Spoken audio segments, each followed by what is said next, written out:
too cloudy. So anyway, wanted to start today and talk to you a little bit more about Northern Baroque. And then I think I want to spend a little time after that talking about that paper, the same things that we were talking about on Wednesday. I get this, and you can subscribe to it too. It had this annoying pop-up when I open this page. All you have to do is give them your email. It's called artdaily.com, and it's kind of a newsletter about art, and it has ancient art, art from around the world, contemporary art, what's going on in the museums and galleries right now. It's actually kind of interesting. And what they actually do is just kind of take news clips from various sources. So with that being said, we're going to look at Vermeer. And this light in here is terrible. But this is a Vermeer, and really what's happening here is that there's they put together another show of Vermeer paintings that somebody we're going to look at today. He's actually quite an important artist. He was one of the artists that Hockney talked about, that he had the little chairs and everything. They figured out mathematically where the artist should have been, what the room looked like, had it all figured out, what kind of lens they had in this camera obscura setup. By the way, that reminds me of something I neglected when I showed you that first time. Camera. Do you know what the original definition of camera is from the Latin? We're in one right now. It's a room. And do I got some more people?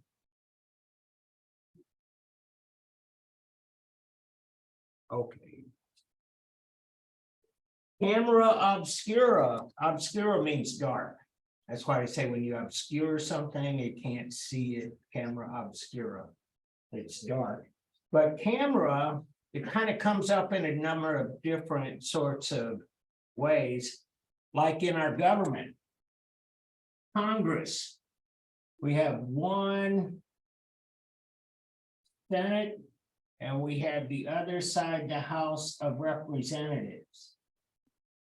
And they call it bicameral because it's in two different rooms and they do two different things. Anyway, just saying. So this show is another definitive Vermeer. About every 10 or 15 years, they put these together and they send them around. I was fortunate enough to have seen one of these Vermeer shows at the Metropolitan in New York, and it was packed. I mean, it was really, it was like being at a rock concert or something. I mean, it was really hard. And these paintings, and this was something that Hockney talked about, they're all pretty small. And so anyway, 28 gem-like paintings is what the critic called it. And Girl by the Window. And here is some more language about Vermeer and this show. No museum parts with a Vermeer unless the ask is really, really legit, like the pandemic and the Russian invasion of Ukraine. Only increase the cost and the excuse me, logistical details. So yeah, these don't get out very much. It's like a really big deal. And it says Vermeer produced little and died young. And so when they had like 28 of them, that's really the largest part of his portfolio. And so if you want to read more about that, there it is. I wanted to, when I got this, I thought I'd share it with you. And let me see, there was something else in here I wanted to show you. And these are all the hot links to all of the different.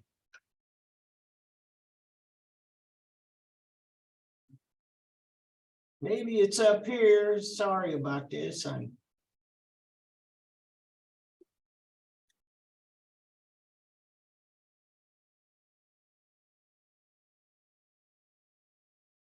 Rug auction, you see, like all this stuff.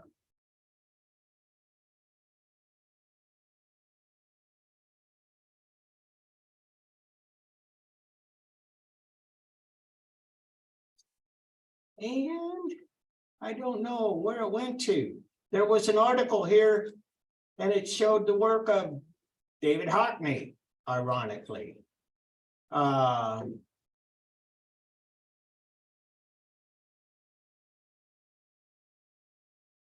Oh, well, I'll let that go and get back to this. Make sure I got the right screen share for the folks at home. Looks like we're good.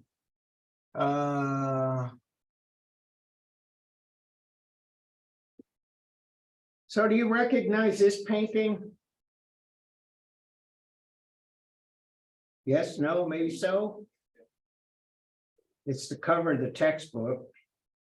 As a matter of fact, whoa.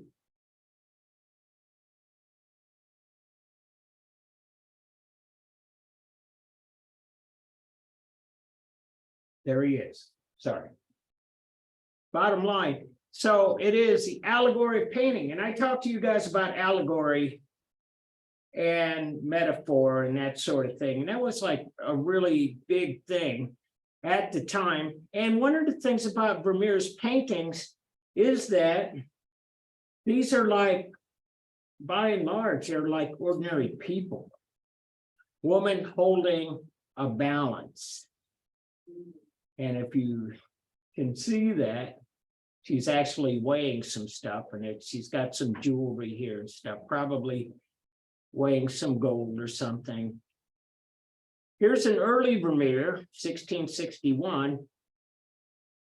This is what Vermeer comes out of, and this is called a Dutch landscape. It becomes its own kind of artwork. It becomes very famous, notable. It's almost its own genre. And as we were talking about looking up those keywords in the library search, you could put Dutch landscape and you would get all of this kind of stuff, because it's kind of a well-defined genre. And again, it's ordinary, regular people, big places, not like the castle or the cathedral or anything. It's just ordinary people, doing ordinary things. And I want to back up a little bit, because these are examples of the Dutch landscape paintings here. And here we have a milkmaid here, and we got some cows. Famous windmill. You guys know about Dutch windmills? No? Sophie does. Bottom line, they harnessed wind power like 500 years ago or so. And a windmill, you see it right here. It almost looks like a wind electricity generator, but they didn't quite understand electricity at the time. What this does, this windmill with a series of gears and some heavy stones and stuff in the right places. The windmill blows around when the wind cooperates. And they have this big round stone.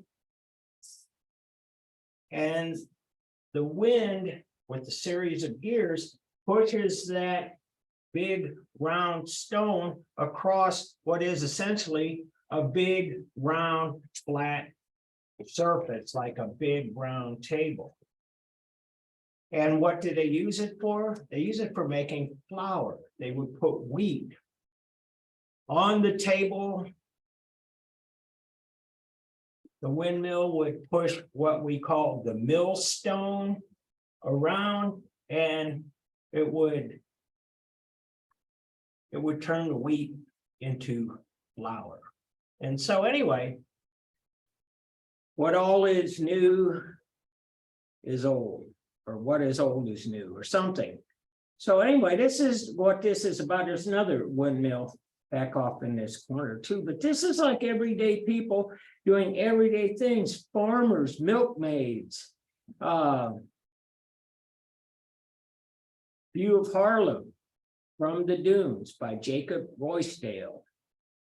And again, farmers.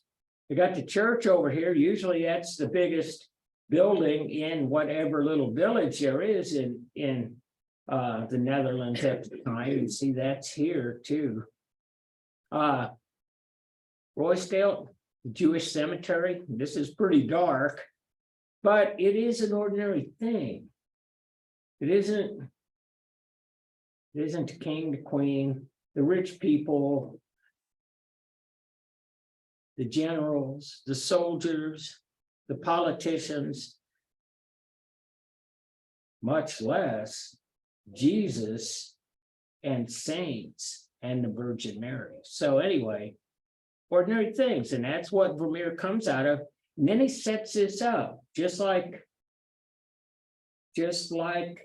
Hockney describes, and he makes these paintings, and they're just incredibly beautiful. And typically they'll be like this setup where you look from one room into the other, like this, the letter. And here is the maidservant, here is the lady. She's bringing her the mail. This is kind of upper class, kind of middle class, but not like she's a queen or anything. Got the laundry basket here. I mean, you know. And the allegory of the art of painting. And again, Vermeer put himself in this picture, but same thing. And they're all pretty much the same size, 4 by 4, 4 feet 4 inches by 3 feet 8 inches. That's a larger one. This is like 16 inches high and about 15 inches wide. See, this is an outlier. It's bigger, but anyway, this is the Dutch Baroque and Feast of St. Nicholas. And in some countries, this is we would call Christmas. These are the kids getting their gifts. She got her little doll here. This little guy here probably didn't get what he wanted. That's why he's crying. The children laughing, they're eating. There's some bagels and bread and fruit and Feast of St. Nicholas. Christmas. Or at least that's how it became later. Willem Kalf, again, ordinary things, ordinary still life, except all of that shine that we've been talking about, that's really very difficult to do. Silver platter. Fruit. A lemon, presumably a lemon. They peeled it. And again, I would say that these artists oftentimes put objects, things in their paintings, subjects in their paintings that were subject to going bad. Flowers, got to paint them before they will. Fruit will last a while, but once you peel it, you got to get it done. And that is a consideration. If somebody with a little bit of money wants their portraits painted, they want to know that the artist will do a good job and that they would do it quickly. And so this was a good way of selling your product. Rachel Royce. Flowers. This one a little wilting a little bit, but you know, she got it done. She got it done before flowers all dried up, wilted. And so, Hyacinth Rigo. This is a little different. I've been showing you all of that stuff from Roche and Vermeer and all of those people. This guy's French. And what happens in France marks another turn in this story, the development of Western art. And this anticipates or predicts the next trend in European art. And you see, it's a 1701. These others is a little after 1700, but you know, we're talking 1665, 69, 1700. Louis XIV, King of France.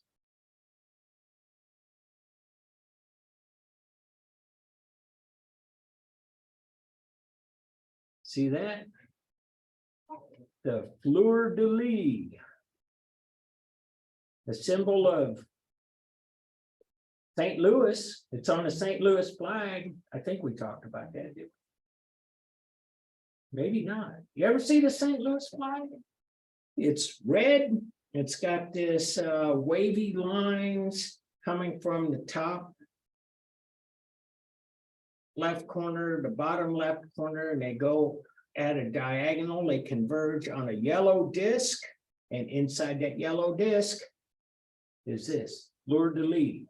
And then there's one of those wavy lines that goes from that yellow disc all the way to the edge. So it is the symbol of France. And we've adopted it. This was Louisiana. We had in 1804 the Louisiana Purchase, where Thomas Jefferson bought all of this land from France. And I understand colonialism and all this other stuff, but that was the history. In 1904, St. Louis had a World's Fair. It was really quite an undertaking. It was really quite spectacular because it was the 100th anniversary of the Louisiana Purchase, and it was called the Louisiana Purchase Exhibition in St. Louis.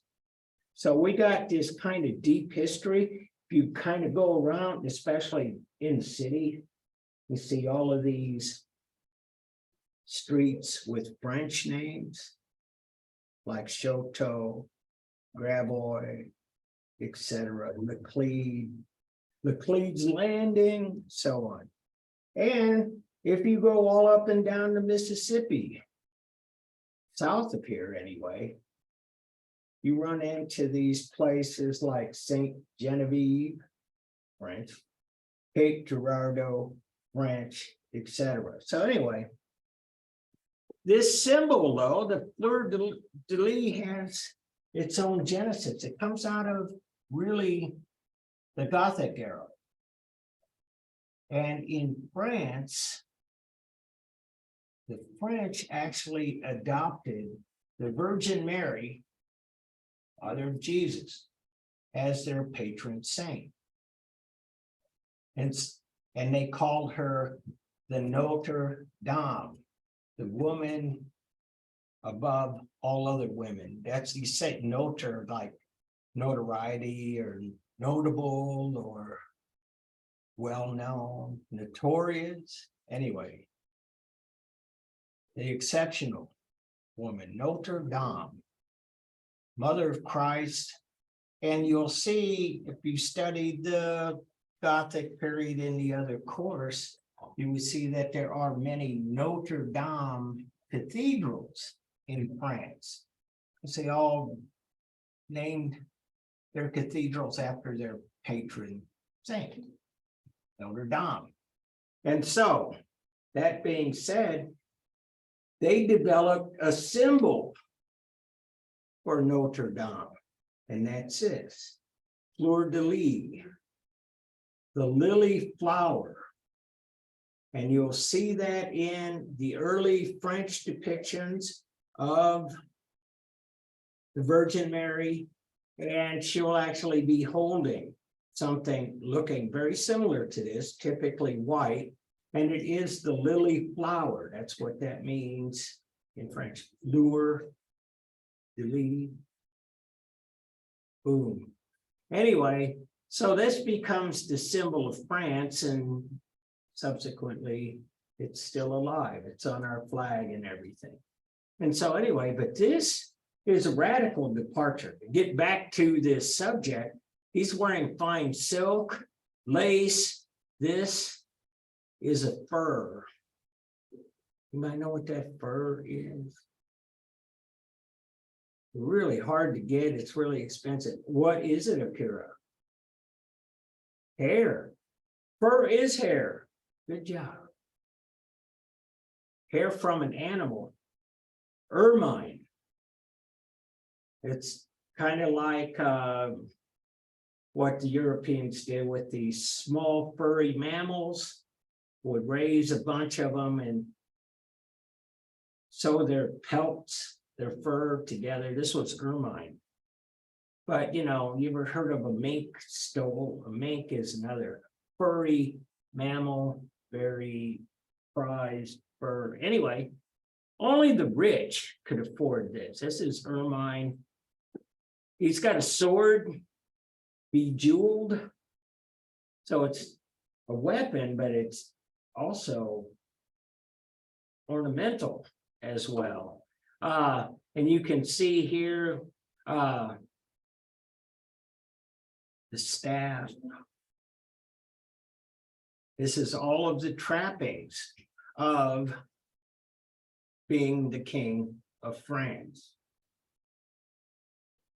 So that is, I think, quite a departure from something like this, where this is ordinary people, you would never know who they are, and this is the king of France. What this will predict is that in France, they will have a time in the 18th century and the 19th century, almost through up to and including parts of the 20th century, where France gradually becomes the art center of the Western world.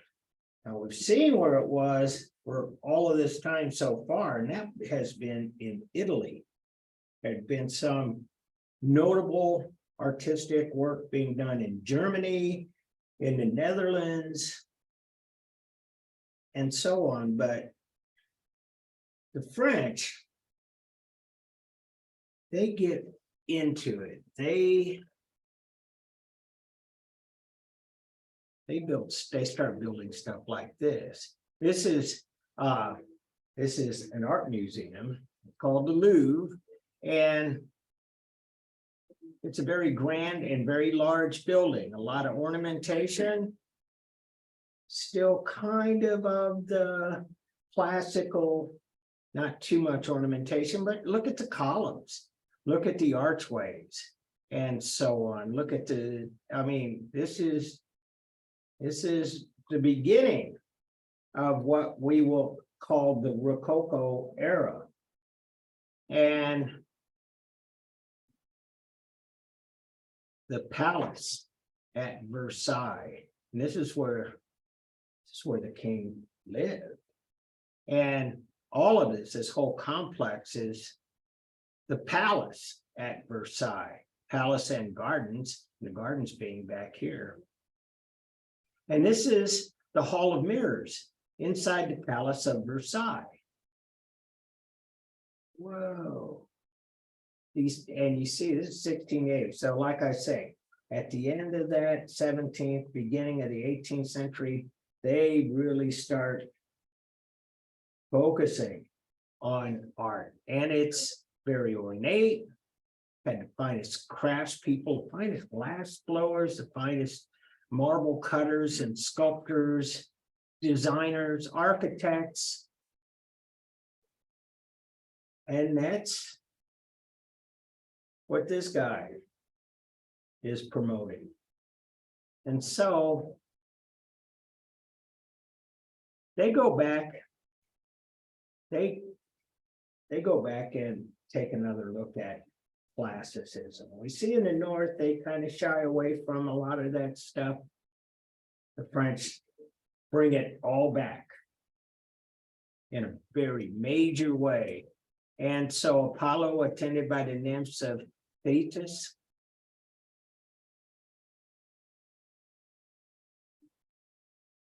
and this is a grotto, Palace of Versailles.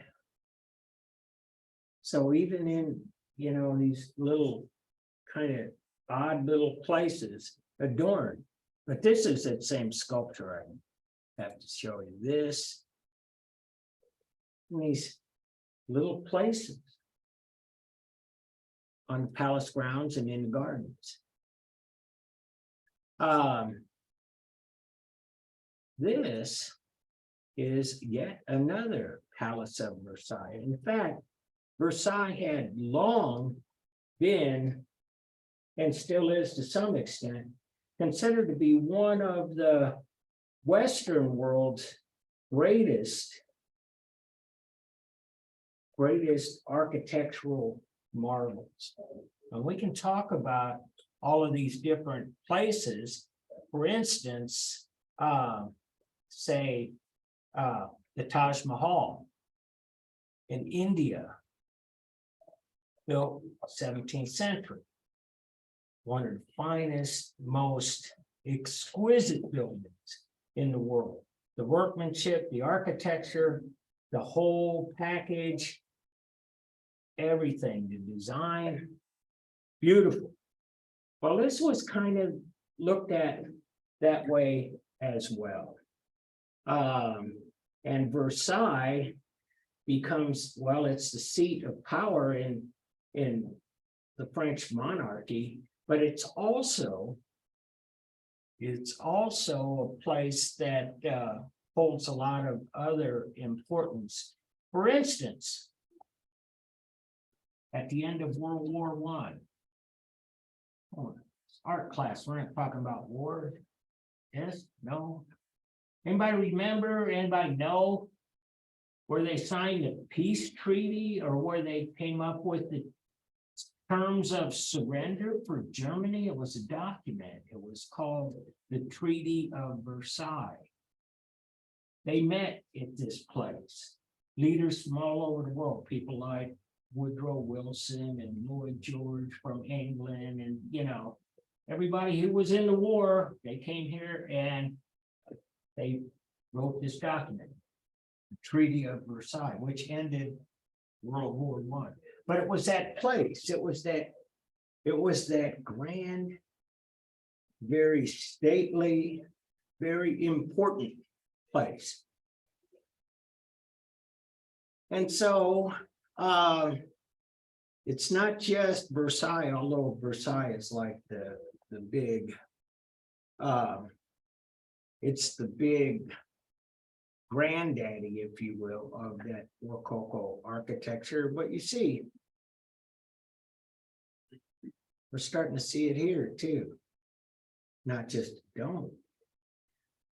And this is, it's Rococo in a lot of ways. It is the extension of the Baroque. It just morphs into this. We saw some very grandiose architecture in Baroque Italy, to be sure, Bernini statues and so on. And Poussin, another Frenchman. And again, they start to go back to the classical in Arcadia Ego. And so back to ancient Greek and Roman culture, landscape with St. John on Patmos. And this is St. John the disciple, the one who wrote the Gospels according to St. John, and wrote the book of Revelations. And he wrote Revelations, this is kind of an aside, but as an old man. He kind of dropped out of sight, stayed at this island, Patmos, and among the ancient ruins, here he is. He's writing down the book of Revelations. Here's another Poussin, barrel of Phocion.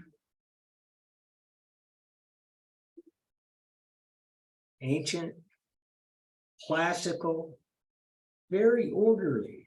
That's the one thing about what they do in this classical type of Baroque / Rococo. And this kind of art will predict something that will happen 100 years later, like in the late 1700s. And I'll talk about that too. Claude Lorraine, same kind of thing, everyday people, but orderly, pastoral.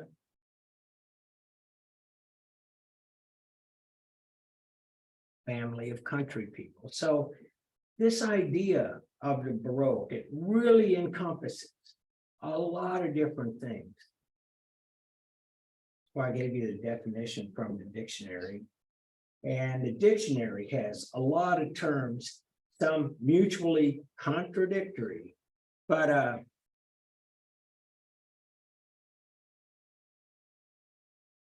and we talked about some of this too. Georges de la Tour, candlelight.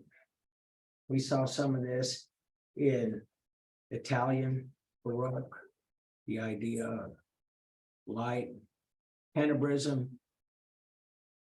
chiaroscuro, dark modeling. And so this is not just confined to France. This is a banqueting house by Inigo Jones, St. Paul's in London by Christopher Wren. He's kind of the large figure in architecture in England at the time, and that's it. And so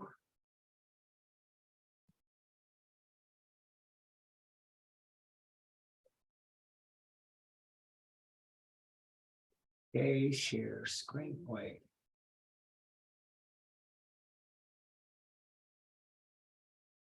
Okay.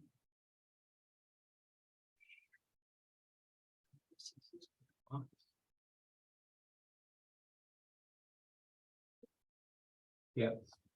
And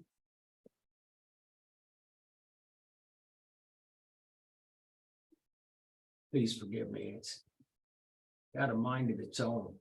It's artificial. It's not artificial intelligence. I think it's artificial ignorance, but you know, so.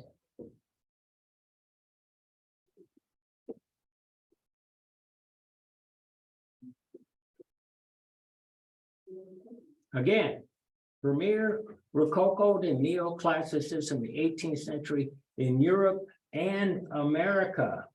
So I showed you some examples of Spanish architecture in South America and in Mexico, but that's the only thing we've seen. But as the Europeans moved over to the Americas in large numbers, they brought their art with them. And so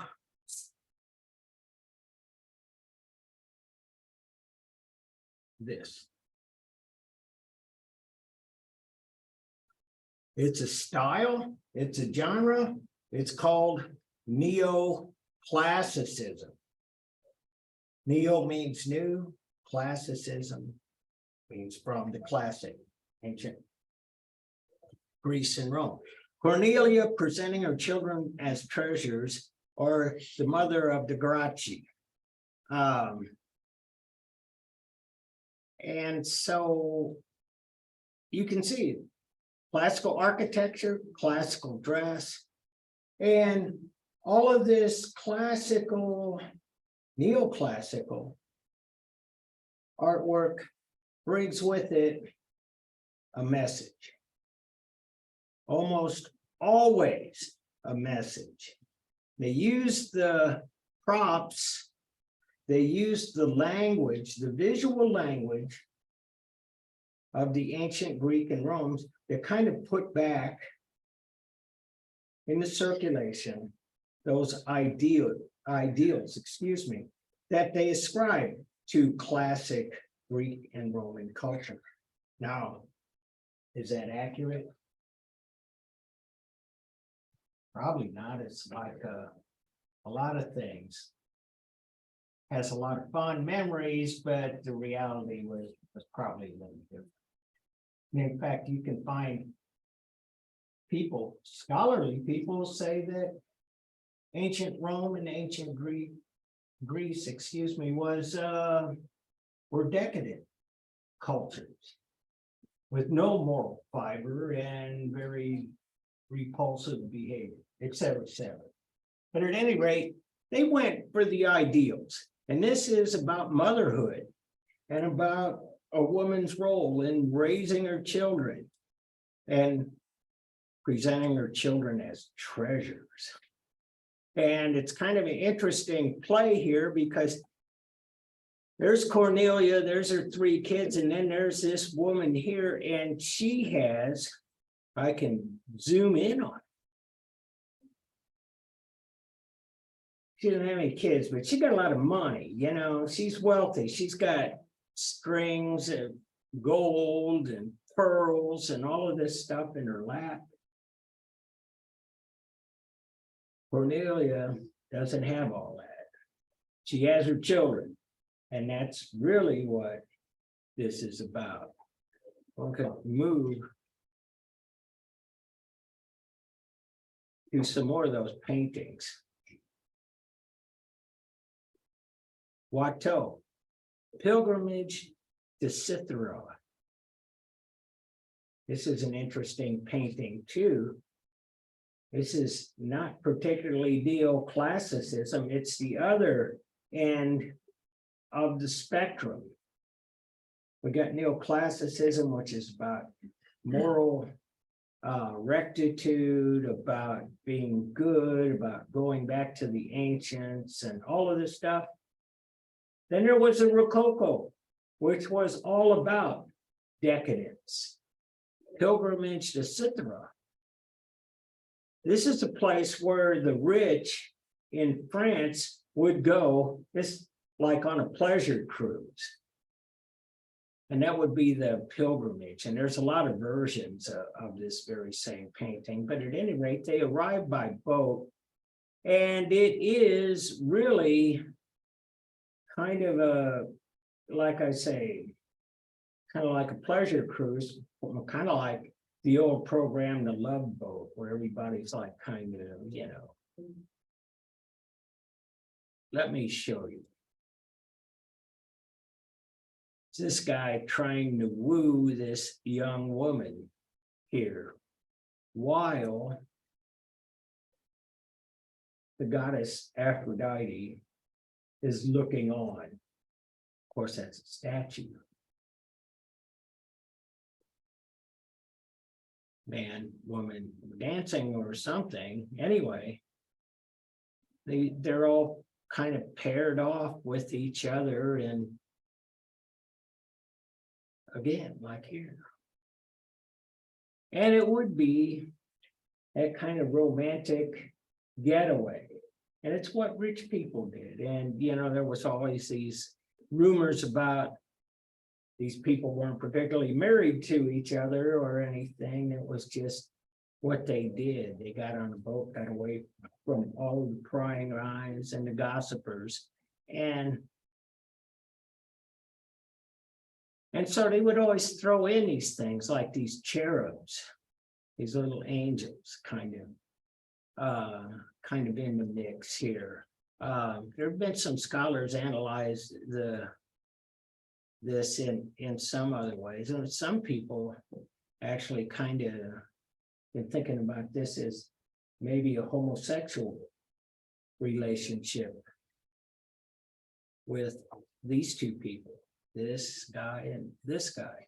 So anyway, that's the polar opposite of what Angelica Kaufman is doing here. So we'll talk more about that in a little bit. But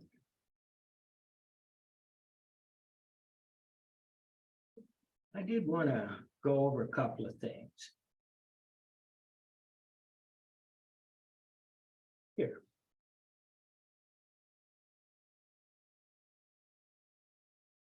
And so this is where we left off. We'll talk about all of this. I thought this might be helpful if it comes up. Writing research papers. And so,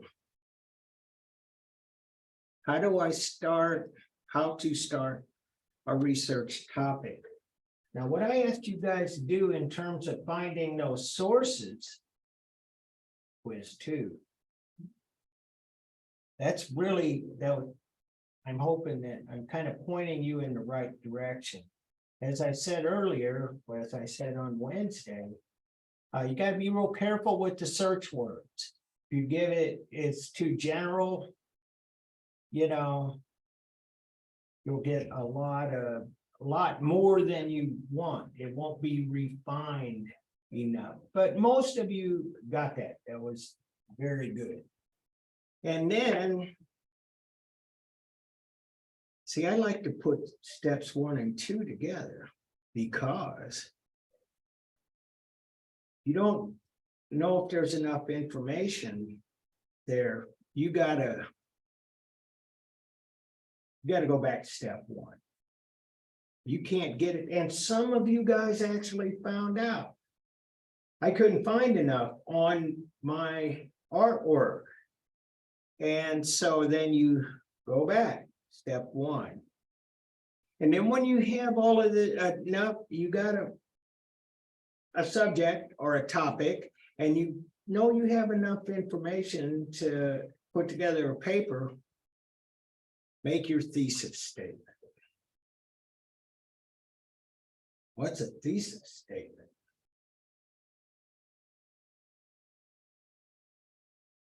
Thesis!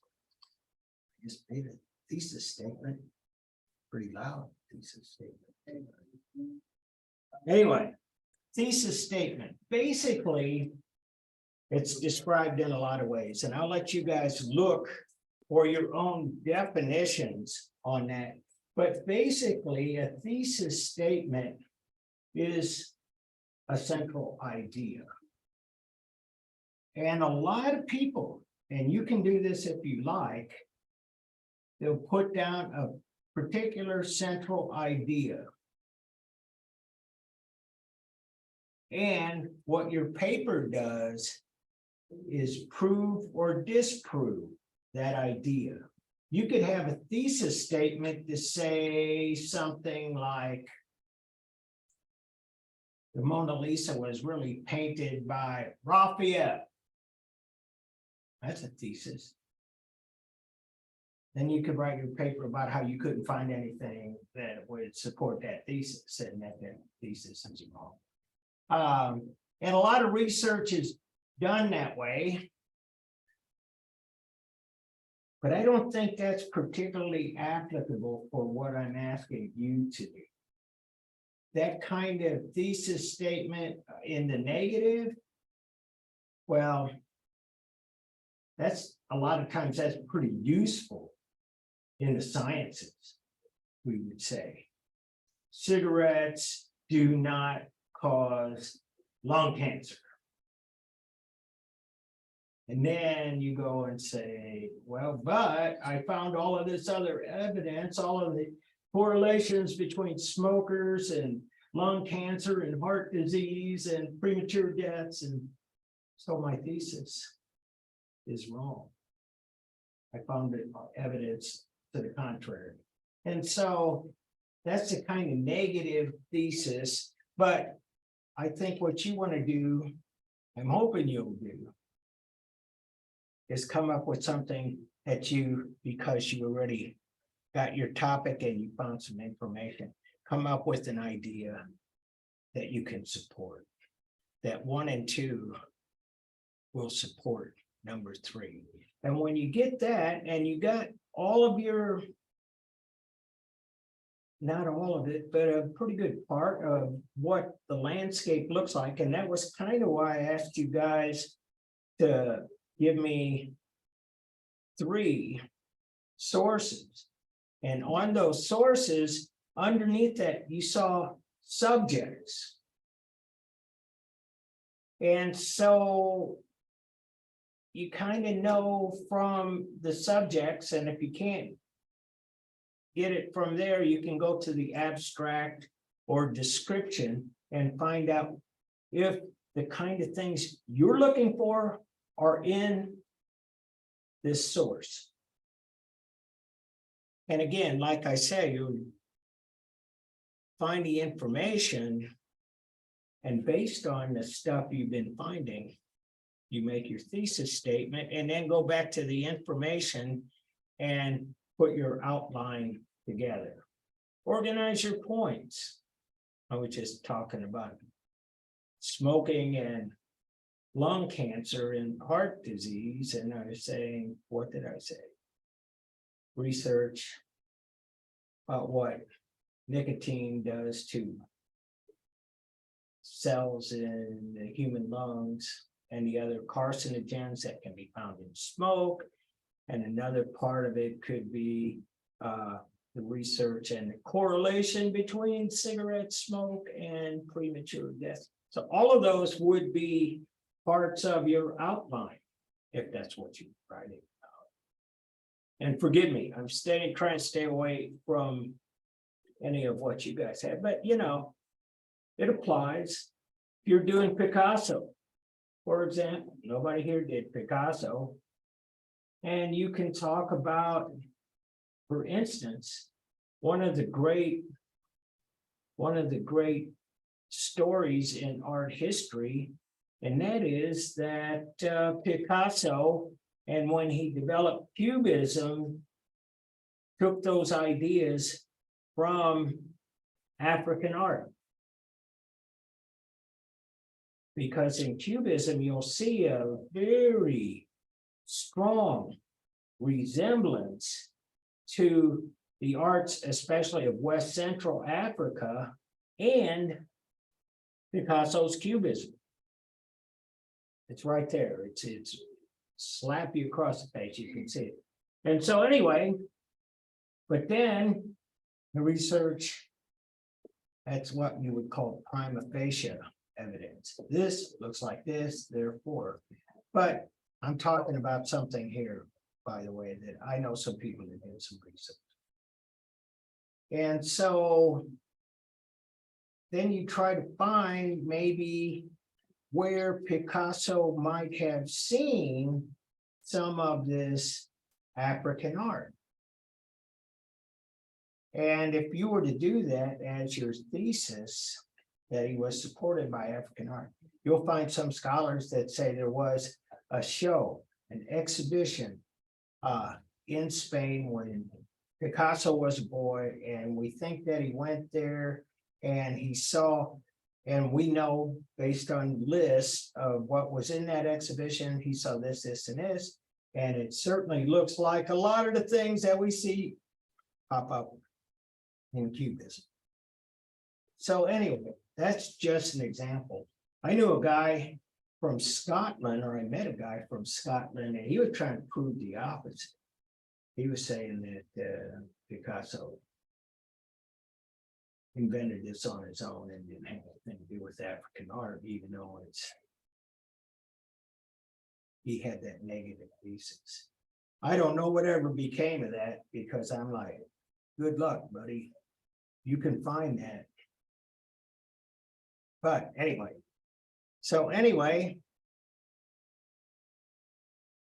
make your outline, then go back through all of this information and pull out all of the stuff you need. Organize your notes, and then you should have your outline, the notes go inside the outline, and then you can write your first draft. Take a look at it. I'm hoping you guys will do that maybe a couple of times. Revise your outline.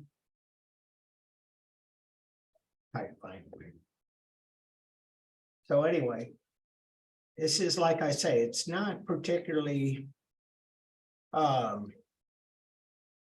rocket science, but it's kind of, I think, helpful to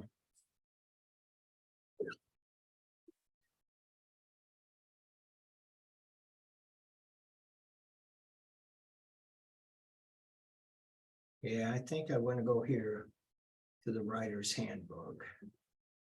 And so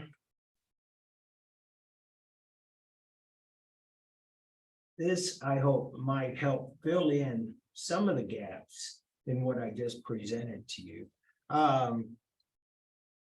And why did I choose the University of Wisconsin?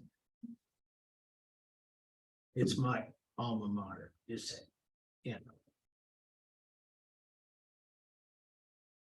They ask me for money, and then they give me like little return stickers for your envelopes. Said Professor John Bohack, University. And so I gotta get back to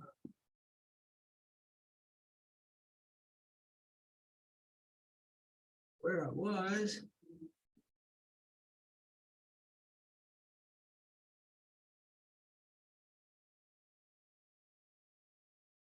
And was hoping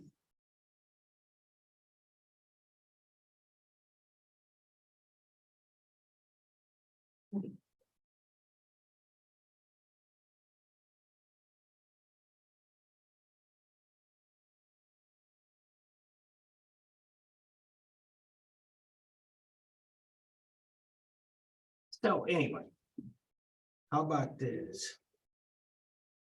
Let's see if I got to, yeah, that's the right share, all right.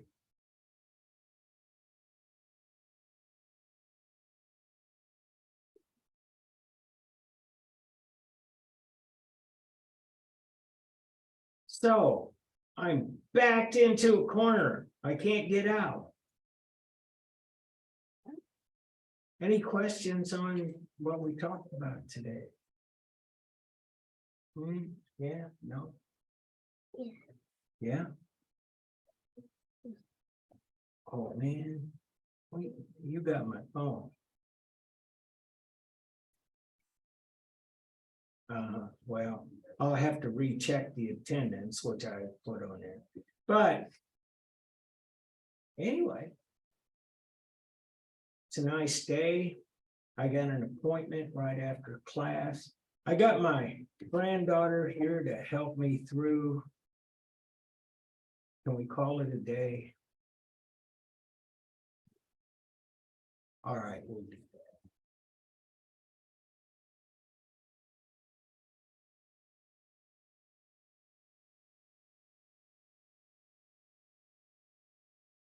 Oh, that's those guys there. I didn't know their name.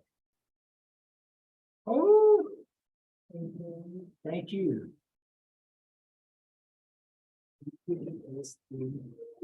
I'm just. I don't know the. Where, I don't know. Yeah, that's. But the quiz says it's closed, so I'm not able to read from it. Send me that. That's.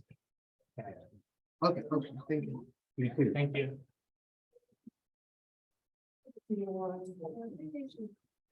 That's. I can bring on.